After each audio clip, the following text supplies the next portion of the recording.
자, 횡령과 뇌물수증 혐의로 대법원에서 징역 17년형이 최종 확정됐죠. 이명박 전 대통령이 지난 월요일에 재수감됐습니다. 지지자들의 환호와 사과를 촉구하는 항의가 뒤섞인 가운데 이명박 전 대통령이 탄 차량이 집을 빠져나옵니다. 이 전 대통령은 이동하는 내내 어느 곳에서도 모습을 드러내지 않았고 직접 입장을 밝히지도 않았습니다. 장제원 의원님 직접 만나고 오셨죠? 예. 예. 어떤 얘기 좀? 일요일 저녁에도 뵙고요. 예.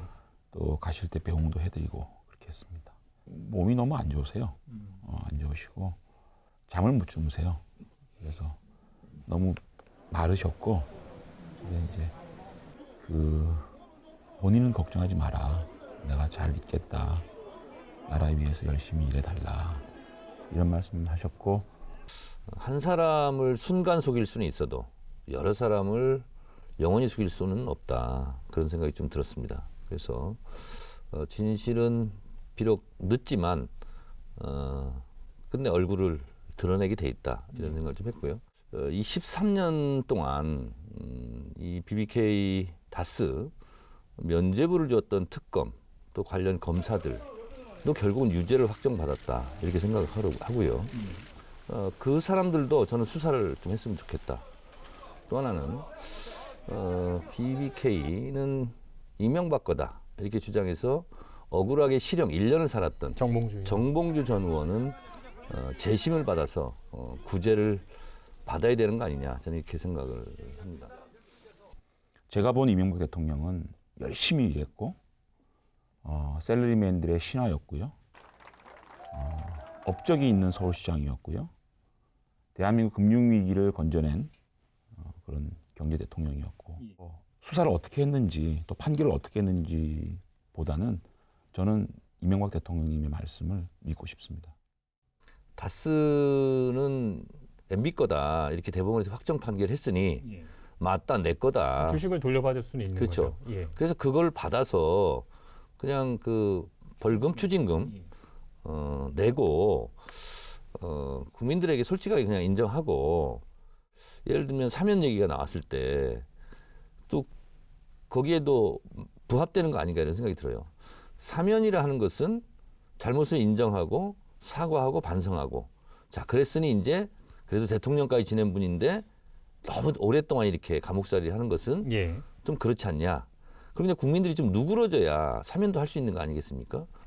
일부 의원들께서 뭐 사면 얘기를 하셨나 봐요. 예.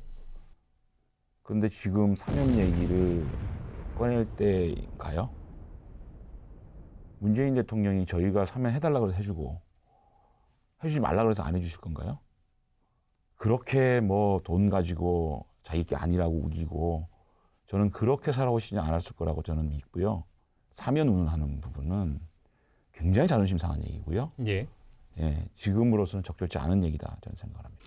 사실 이 문제가 불거진 것은 2007년 한나라당 대선 후보 경선 과정에서 불거진 거예요.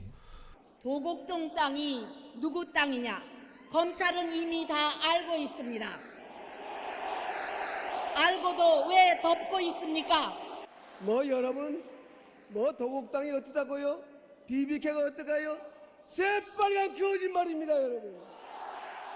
그때 당시에 박근혜 후보 말이 맞았던 거고 그리고 새빨간 거짓말이 새빨간 거짓말이 된 꼴이거든요. 예.